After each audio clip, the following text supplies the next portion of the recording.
لوگ دنیا دار دیتے کم ہیں جتلاتے زیادہ ہیں، یوں تو ہر ایک کو شیطان سے ڈر لگتا ہے۔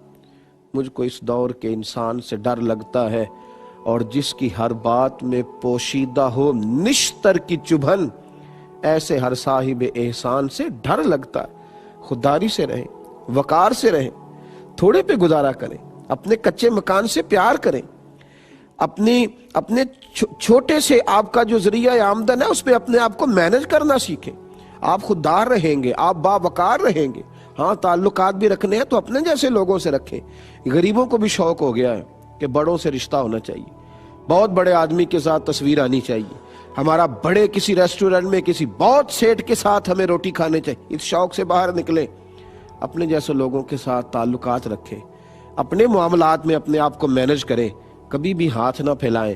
گردن کو جھکا دیتا ہے خیرات کا پتھر، جہاں میں مانگنے والوں کے سر کبھی اونچے نہیں ہوتے، اور غیرت ہے بڑی چیز جہان تگ و دو میں، پہناتی ہے یہ فقر کو تاج سردارا۔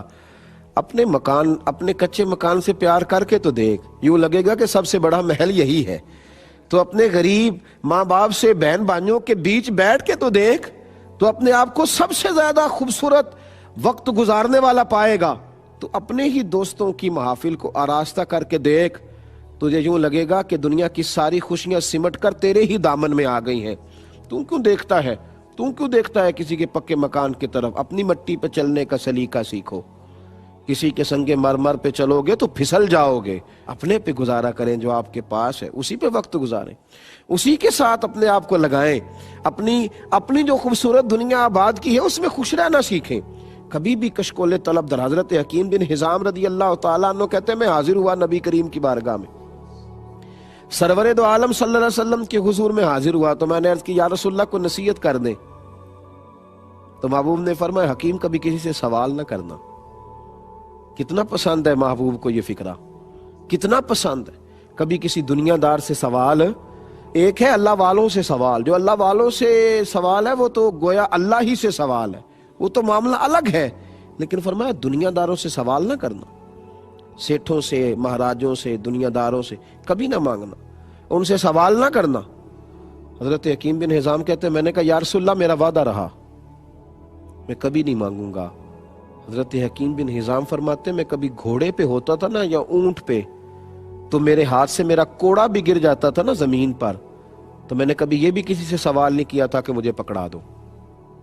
میرے ہاتھ سے کبھی میرا کوڑا، یوں سمجھ لیں کہ میرا عصا، میرا ڈنڈا، میری چھڑی گھوڑے پہ بیٹھے ہوئے کبھی، یہ صحابہ کی نبی پاک کے ساتھ وفا کا عالم ہے۔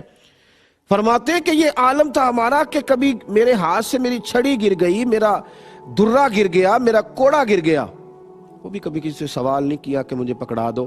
فرماتے ہیں کہ دن میرے ہاتھ سے میرا کوڑا گر گیا، میں اونٹ پہ بیٹھا تھا، کچھ بڑھاپا آ گیا تھا، تو میں تکلیف کے ساتھ ایک دفعہ نیچے اترا، نیچے اتر کر کے پھر میں نے اسے اٹھایا، اور اٹھا کر جب میں دوبارہ گھوڑے پہ بیٹھنے لگا تو بڑھاپا تھا، ذرا مشکل محسوس ہوئی، تو میرا غلام پاس کھڑا تھا، کہنے لگا حضور یہ کوئی کام تھا جس کے لیے آپ نیچے اترے اور اتر کر کے پھر آپ نے کوڑا اٹھایا اور دوبارہ آپ بیٹھ رہے ہیں اونٹ پر؟ مجھے حکم کر دیتے میں پکڑا دیتا۔ تو فرماتے میں مشکل سے اوپر چڑھ گیا، تو میں نے اسے کہا یار تھوڑی سی تکلیف تو ضرور ہوئی ہے، تھوڑی پریشانی تو ضرور ہوئی ہے، لیکن اپنے محبوب سے وعدہ کیا تھا، تھوڑی تکلیف ضرور ہوئی ہے پر روح کو سکون بڑا ملا ہے، وجود کو تھوڑی تکلیف ہوئی ہے پر دل کو بڑا سکون آیا ہے۔ کبھی بھی نہ دیکھیں دائیں بائیں، کبھی بھی غور نہ کریں کسی کے پاس کیا ہے، کوئی کدھر جا رہا ہے، کوئی کس طرف لگا ہوا ہے۔ خودداری سے رہیں، عزت نفس سے رہیں، وقار کے ساتھ رہیں، اپنے معاملات کو ہمیشہ اپنے مالک کی بارگاہ میں پیش کریں۔ ترمذی شریف میں حدیث ہے، نبی کریم صلی اللہ تعالی علیہ وسلم نے فرمایا، جو اپنے معاملات اپنے رب کی بارگاہ میں عرض کرے گا، جلدی یا دیر سے اللہ اسے دنیا سے بے نیاز کر دے گا، لیکن جو دنیا داروں کے سامنے اپنے معاملات پیش کرے گا، جگہ جگہ رونا روئے گا اپنی غربتوں کا، فرمایا اللہ اسے کبھی بھی غنی نہیں کرے گا، کبھی بھی غنی نہیں کرے گا۔ آج یہ بات عام ہو رہی ہے، لوگ مانگتے ہیں، اور میرے نبی کریم علیہ السلام نے فرمایا جو صرف دولت بڑھانے کے لیے لوگوں سے سوال کرے، ہاں کبھی کوئی مجبوری بن گئی، کسی سے کبھی مدد لینی پڑ گئی، انسان تکلیف میں آ گیا، بات الگ ہے، کبھی قرض حسنہ کا موقع آ گیا، بات الگ ہے، لیکن صرف دولت بڑھانے کے لیے, نیا بزنس سٹارٹ کرنے کے لیے, تھوڑا سا ایک نیا پلاٹ اور خریدنے کے لیے, جو دولت بڑھانے کے لیے لوگوں سے سوال کرے, مانگے.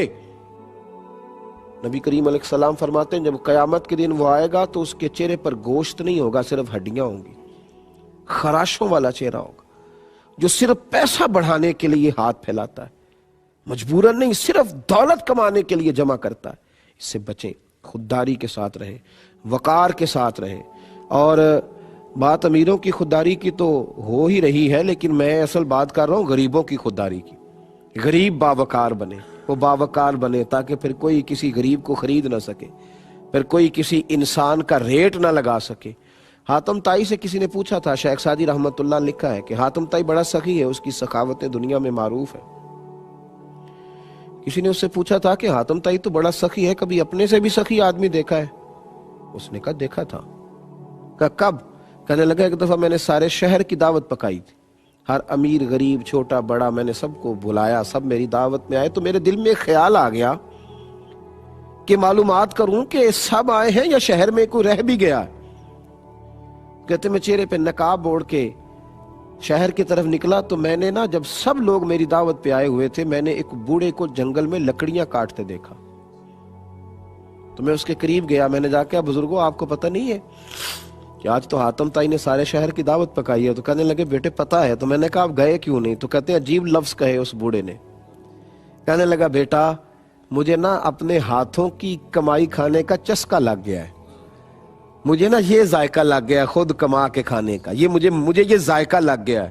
کسی کے دسترخوان پر مجھے زیادہ لطف نہیں, یوں سمجھ لیں کہ مفت کی روٹی پر مجھے زیادہ لذت ہے. مہمان نوازی سنت ہے, وہ معاملہ الگ ہے, لیکن ہر وقت مفت خوری کے پروگرام پہ رہنا, کہا مجھے وہ مفت خوری کے دسترخوان پہ لذت نہیں آتی, مجھے ذائقہ لگ گیا ہے. حاتم طائی کہتے ہیں میں قربان ہونے کو گیا اس شخص کے, تو میں اپنا گھوڑا موڑ کے جب آنے لگا تو اس نے آواز دی, کہنے لگا بیٹا دعوت پہ جا رہے ہو؟ میں نے کہا ہاں. کہنے لگا ذرا ایک چھوٹا سا کام کر دو گے؟ میں نے کہا کر دوں گا. تو اس نے مجھے 5 دینار دیے. کہنے لگا جب جاؤ دعوت پہ تو وہاں جو آدمی کھانا پکا رہا ہو لنگر پکا رہا ہو, اسے میرے 5 دینار دے دینا. حاتم طائی کو تو ضرورت نہیں ہے میرے پیسوں کی, لیکن وہاں بڑے بڑے اچھے لوگ آئے ہوں گے, چلو میرا بھی تھوڑا سا حصہ ڈل جائے گا, میں چاہتا ہوں خیر کے کام میں. تو حاتم طائی کہتے ہیں میں چھلانگ لگا کے گھوڑے سے اترا اور نقاب چہرے سے اتار کے کہا بابا ذرا سینے سے تو لگ, میں تو مالدار ہو کے سخی ہوں یار, تو غریب ہو کے بڑا سخی ہے. تو مزہ آ گیا کسی سخی سے ملا ہوں, تو مجھ سے زیادہ سخی ہے. غریب ہو کر اتنی سخاوت, خودداری, عزت نفس, وقار آدمی کو بڑا کر